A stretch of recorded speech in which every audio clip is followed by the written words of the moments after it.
शलोम सबको जय मसीह की। जैसा कि हम इन दिनों 7 भयंकर पाप इस विषय पर मनन कर रहे हैं और हम उनमें से एक विषय आज है जिस विषय की लोग चर्चा भी करना पसंद नहीं करते, वो है व्यभिचार का पाप। यस, इसके द्वारा हरेक व्यक्ति के जीवन में ये कहीं ना कहीं किसी न किसी रूप में होता है। और ये पाप शैतान का एक ऐसा हथियार है जो कि आपको एक मनमोहक रूप तो प्रतीत होता है, लेकिन जब ये शैतान इस पर अपनी वासना का पोशाक पहनाता है, तब ये परमेश्वर के प्रदत्त प्रेम जो हमारे अंदर है वो विचार में बदल जाता है और कोई भी महान पुरुष इससे बच नहीं पाता है। फिर नीतिवचन 6:32-33 कहता है, जो परस्त्री गमन करता है वह निर्बुद्ध है, जो अपने प्राणों का नाश करता है वही ऐसा करता है और उसको घायल और अपमानित होना पड़ेगा और उसकी नाम धराई कभी ना मिटेगी। देखिए, व्यभिचार परमेश्वर की दृष्टि में घृणित पाप है। इसके द्वारा कई घर बर्बाद हो गए, उनकी पवित्रता नष्ट हो गई, कितने राष्ट्रों का पतन हुआ है। इसके द्वारा कई लोगों का स्वास्थ्य और व्यक्तित्व और विकास रुकावट आ गई है। हजारों आत्माएं उत्साहहीन हो गई हैं। कितने नवयुवक नवयुवतियां अपनी भविष्य की फिर आशाहीन बना देते हैं और फिर वो इस कामुकता के भरे पाप के कारण अपने आप को एक ग्लानि में पहुंचते हैं और कभी कभी इसका परिणाम आत्महत्या भी हो जाता है। कई परिवार टूट जाते हैं। अदालतों में ऐसे टूटे परिवारों की केसेस लड़ी जाती हैं। तो एक व्यभिचार एक जो है भयंकर पाप है, जिसको परमेश्वर की दृष्टि में देखा जाए तो ये परमेश्वर के वचन में जब 10 आज्ञाओं को देखते हैं, उसमें 7वीं आज्ञा है कि तू व्यभिचार ना करना।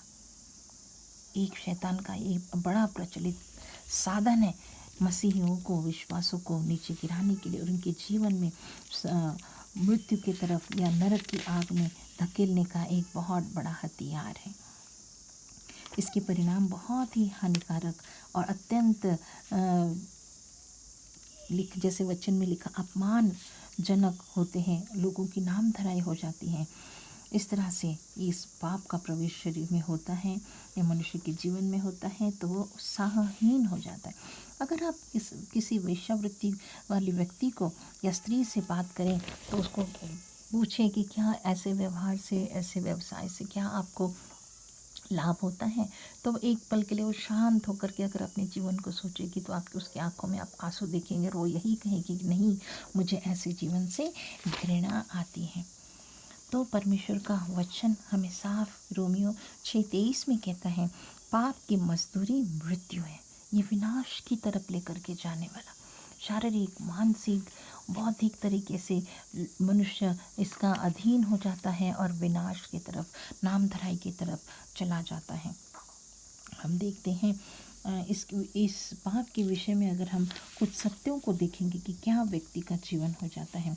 एक व्यक्ति जो है इस पाप में जो पड़ता है उसका दास बन जाता है और ये आंतरिक हृदय की अशुद्धता का एक चिन्ह आपके जीवन में दिखाई देता है। वो व्यक्ति आपको हमेशा कठोर पता चलेगा, अस्वाभाविक। इस पाप के कारण उसका दुर्व्यसन होगा, उसके अंदर मद्यपान की आदत हो जाएगी। वो अपने जीवन में अपने आप से ही घृणा करने वाला भी हो जाएगा, क्योंकि उसकी नाम धराई समाज में होने लगती है। गलतियों 5:19 में लिखा है, एक ऐसा पाप है जो आत्मा को भी मार देता है। बाइबल इसके विषय में कहती है, शरीर के काम तो प्रकट है, अर्थात व्यभिचार, गंदे काम, लुचपन। बाइबल कहती है ये पाप एक छलावे का परिणाम है। इसमें वचन और भी कहता है कि कोई सुकर्मी नहीं, एक भी नहीं। कोई भी किसी के जीवन में भी ऐसे अपने आप को वो पवित्र कहकर ये नहीं कह सकता। यीशु मसीह के वचन के द्वारा हमें पता चलता है कि मत्ती 5:28 में लिखा है, तू व्यभिचार न करना और ये तो पुराने ऐतनामे में है, लेकिन लिखा है नए नियम में मत्ती 5:28 में कि जो कोई किसी स्त्री पर कुदृष्टि डाले वह अपने मन में उससे व्यभिचार कर चुका। देखिए कैसा स्पष्ट लिखा हुआ है। दूसरी बात है, मनुष्य का जीवन एक ठट्ठाओं में उड़ाए जाने वाला एक छल उसके जीवन में आता है। नीति वचन 14:9 कहता, बुद्धिमान सुलेमान राजा ने कहा है, मूढ़ लोग दोषी होने का ठट्ठा जानते हैं। उनको मजाक लगता है, उस बात को वो सीरियसली नहीं लेते कि हम पाप में पड़े हैं। वो उस बात को डींगे भी मारते हैं और एक निर्बुद्धिता का काम करते हैं। उनको ये नहीं पता चलता कि मैंने परमेश्वर की अनाज्ञा की है। बहुत से लोग जैसे इस व्यभिचार में पड़कर बीमार होते हैं, क्योंकि उनकी आत्मग्लानि की वजह से उनकी शारीरिक कमज़ोरी में पड़ जाते हैं और परमेश्वर से भी दूर हो जाते हैं। जैसे हम बाइबल में देखते हैं शिमशोन की कहानी, जो एक नाज़ीर था, परमेश्वर का चुना हुआ अभिषिक्त था और उसके बालों में कभी भी वस्त्रा नहीं लगाना ये बताया था। तो वो जब दलीला के प्रेम में पड़ता है, उसके साथ अपने व्यवहारों को रखता है, तब धीरे धीरे जब वो अपने सारे जीवन के सीक्रेट्स को बताता है, वो जब बार बार पूछी कि तेरी शक्ति किस में है, तेरी शक्ति किस में है, तुझे कैसे हम कमज़ोर कर सकते हैं, और वो उस बात में वो उसको सब चीज़ें बता देता है और उसके द्वारा उसका जीवन हम देखते हैं नष्ट हो जाता है। तो ये पाप जो है आपको विनाश की तरफ लेकर के जाने वाला पाप है। गलतियों 6, 7 और 8 में लिखा है, धोखा न खाओ, परमेश्वर ठट्ठों में नहीं उड़ाया जाता, क्योंकि मनुष्य जो कुछ बोता है वही काटेगा, और जो अपने शरीर के लिए बोता है शरीर के द्वारा विनाश की कटनी काटेगा। इसका मतलब है व्यभिचार करने से अंत में संतोष, उसके जीवन में संताप उत्पन्न होता है। एक तरह का संताप आ जाता है, अपने आप से भी वो क्रोधित हो जाता है, एक आत्मग्लानि में पड़ जाता है, और ये ऐसा लगता है बार बार कि मैंने इस बीते दिनों ऐसा क्या काम कर दिया। और जिस व्यक्ति अपने आप में दुखित हो जाता है और ये कहता है कि मैं तो उससे परमेश्वर से क्षमा भी कैसे मांगूं, मैं उसकी दृष्टि में भी मैंने पाप किया है। लेकिन प्रियो, परमेश्वर आपके किसी भी तरीके के पाप हो उसको क्षमा करने के लिए तैयार रहता है, और शैतान के इस हथियार को भी आपके जीवन से दूर करने के लिए, आपकी ग्लानि दूर करने के लिए, आपका संताप दूर करने के लिए परमेश्वर और परमेश्वर का वचन आपको सहायता कर सकता है।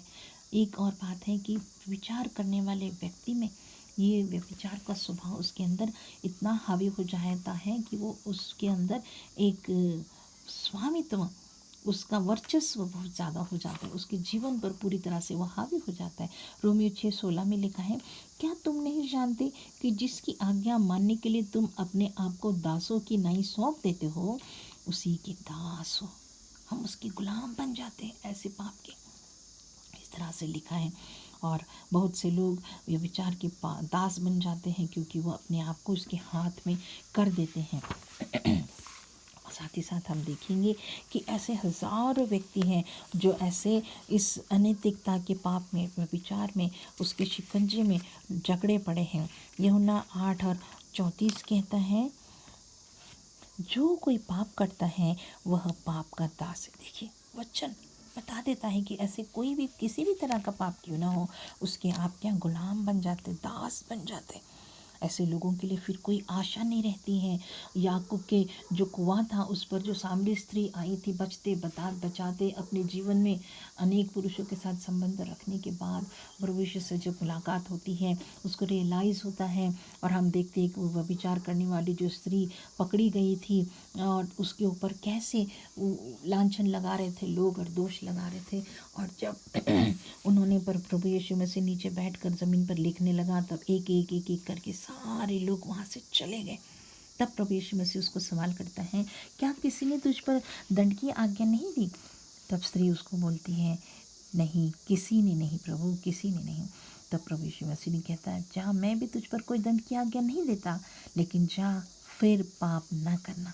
यूहन्ना 8:3-11 अगर आप पढ़ते हैं बाइबल में, तो ये पूरा दृष्टांत, पूरी बात वहाँ पर लिखी हुई है। क्योंकि रोमियो 3:23 कहता है, सब ने पाप किया है, परमेश्वर की महिमा से रहित है। एक था बात वहाँ पर कही कि जिसने पाप नहीं किया, जिसके जीवन में किसी भी तरह का पाप नहीं होगा, वही उसको पहला पत्थर मारे। तो हमारे जीवन को हम जांचें, क्या हम अपनी बड़ी बड़ी डींगे हाँक रहे हैं अपने आप में, बताते कि आई एम सो परफेक्ट। तो परमेश्वर का वचन कहता है सब ने पाप किया है, परमेश्वर की महिमा से रहित हो गए। आप हमें मालूम होता है यूहन्ना 3:17 में कि परमेश्वर ने अपने पुत्र को जगत में इसलिए नहीं भेजा कि जगत पर दंड की आज्ञा दे, परंतु इसलिए भेजा कि जगत उसके द्वारा उद्धार पाए। तो जब प्रभु यीशु मसीह ने क्रूस पर हमारे लिए अपने प्राण दिए तो सभी पापों के लिए दिए, तो उसमें हमारा ये व्यभिचार का पाप भी शामिल है, उसके लिए भी अपना जीवन उसने दिया। ये पाप के लक्षण हमारे जीवन में से दूर होने के लिए यीशु मसीह इस दुनिया में पैदा हुए, अपना जीवन बिताया, क्रूस पर चढ़ाए गए और तीसरे दिन फिर जी उठे ताकि हम नया जीवन पा सकें। हम देखते हैं कि जो व्यक्ति स्त्री और पुरुष के संबंध से जो भी व्यक्ति जन्मा है वो पाप ही है, वो पापी ही है। इसलिए हमें जो क्षमा का स्थान है वो हमारे पास क्रूस पर है। हम क्रूस की ओर देखें, हम निराश ना हो अपने तमाम उस आत्मग्लानि को, वो पुराने स्वभाव को या पुरानी यादों को जब लेकर के हम जाते हैं और क्या सोचते हैं कि ये बड़ा घृणित पाप था, मैंने ये क्या कर दिया, मुझे इससे क्षमा कौन देगा। तो प्रभु यीशु मसीह आपके लिए इस विचार के पाप से छुड़ाने के लिए, इस आचार विचार से आपको क्षमा देने के लिए प्रभु यीशु मसीह ने क्रूस पर अपनी जान दी। क्रूस की ओर देखो और अपने पापों का अंगीकार करो और अपने उन पापों को क्षमा करेगा। आज ही अगर आप अपने पापों को मानते हैं, प्रभु यीशु मसीह आपको क्षमा करने के लिए तैयार है। आपका न्याय परमेश्वर की उपस्थिति में हो सकता है। पाप निर्दोष, अगर पाप है आपके जीवन में तो आप निर्दोष नहीं ठहरेंगे, कोई भी पाप क्यों ना हो। आज हम जब व्यभिचार के पाप के ऊपर विचार कर रहे हैं तो आपको ये बहुत बड़ा पाप लगता है, यस, परंतु हम इससे भी छुटकारा पा सकते हैं। आप विजयी जीवन जी सकते हैं दोबारा से अपने व्यभिचारी स्त्री से। प्रभु यीशु मसीह ने कहा कि जा फिर पाप न करना। वो आपसे भी यही कह रहा है। आप जैसे हज़ारों लोग, जो भी लोग इस वीडियो को देख रहे हैं, सुन रहे, आपसे भी प्रभु यीशु मसीह यही कह रहा है कि जा फिर पाप न करना। जब प्रभु यीशु मसीह उस 2000 वर्ष पूर्व स्त्री को क्षमा करता है, वही परमेश्वर आज भी आपके लिए उसके लहू में, उसके बलिदान में वही सामर्थ्य है जो आपके पापों के ऊपर आपको विजय दे सकता है। आपको कोई भी नहीं रोक सकता इस क्षमा पाने से। इसलिए आपको एक ही करना है कि अपने पापों से परमेश्वर से क्षमा मांगे, उसको अनुग्रह की याचना करें ताकि प्रभु आपको क्षमा करके आपके इस भयंकर कामुक भावना वाले एक वासना भरे पाप को आपके जीवन से दूर करे और सामान्य जीवन जीने के लिए आपको सामर्थ्य दे, आपको मदद करे। आपके पुराने पाप आपको दुख पहुंचाते होंगे, समाज में आपकी निंदा होती होगी, लेकिन परंतु प्रभु यीशु मसीह आपको बचाने के लिए आया, वो आपको पापों से क्षमा देने के लिए आया। इसलिए उसको ग्रहण करें, उससे क्षमा मांगे ताकि वो आपको अपने पापों से शुद्ध करे और आपको एक नया मनुष्य बनाए। मेरे साथ आप इस तरह गा सकते हैं और उस पर यकीन कर सकते हैं। क्रूस की ओर देखें, अपने जीवन के उन दांतों को पीछे रखते हुए सामने क्रूस को देखें और एक गीत को मेरे साथ गा सकते हैं। एक खून की नदी जारी है यीशु की सूली से, और जो कोई उसमें नहाएगा यकीनन साफ होगा। यस, आज वो दिन है आपके लिए छुटकारे का, बचाने का, शुद्ध होने का। परमेश्वर आपको इस वचन के द्वारा आशीष दे। अपने शुद्ध विवेक के साथ अपना नया जीवन, नई सृष्टि बन जाइए। प्रभु आपको आशीष दे और आपकी सहायता करें। परमेश्वर आपको आशीषों में बढ़ाए और आप कभी भी निराश मत होइए। पास्ट में नहीं, आज प्रेजेंट में, और आपका फ्यूचर ब्राइट है जब आप यीशु मसीह के ऊपर विश्वास रख के, अंगीकार करके एक पवित्र जीवन जीने के लिए तैयार है। परमेश्वर आपको प्यार करता है। आपको आशीष दे। आमीन।